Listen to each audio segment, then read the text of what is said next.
What does the early 2nd century Latin Stoic Epictetus say about weightlifting? It turns out a great deal, although not only in a short direct way, but also in an indirect way. So let me jump into it to show you what he says, because I find it utterly fascinating.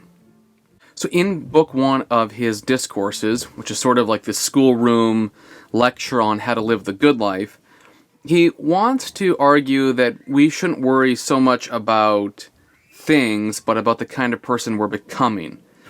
That's an oversimplified way that just kind of came to mind, but he illustrates it through weightlifting, and it's helpful, I think, to read it, and then I'll talk a little bit more about what he's saying. He says, It was as if I were to say to an athlete, "Show me your shoulders."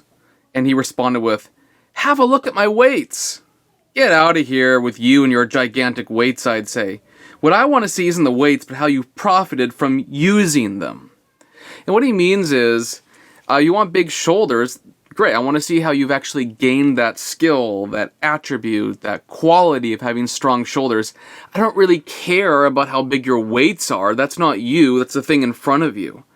And he argues that we often kind of live life this way. We're so directed on, external things. We've never actually become the kind of person that we claim to want to be. We never really achieved the greatness that we've really aimed to achieve. We're so focused on the external weight in front of us, the 400 pounds on deadlift, that we never even thought about, hey, we want a strong lower back. We've talked about how strong our arms are, but do you actually have muscular, healthy arms? And this is applied then, of course, to the whole of Christian life. So he says, what is the actual progress then? In book 1 still, section 18. If there is anyone who renounces externals and attends instead to their character, cultivating and perfecting it so that it agrees with nature, making it honest and trustworthy, elevated, free, unchecked, and undeterred. And if they've learned that whoever desires or avoids things outside their control cannot be free or faithful, but has to shift and fluctuate right along with them, subject to anyone with the power to furnish or deprive them of these externals, and if from the moment they get up in the morning they adhere to their ideals, eating and bathing like a person of integrity, putting their principles into practice in every situation they face, the way a runner does when he applies the principles of running, or a singer those of musicianship, that is where you will see true progress embodied and find someone who has not wasted their time making the journey here from home. So, what he's basically saying is, in weightlifting, it's not the interesting tech that you have, the weightlifting bench and the bar.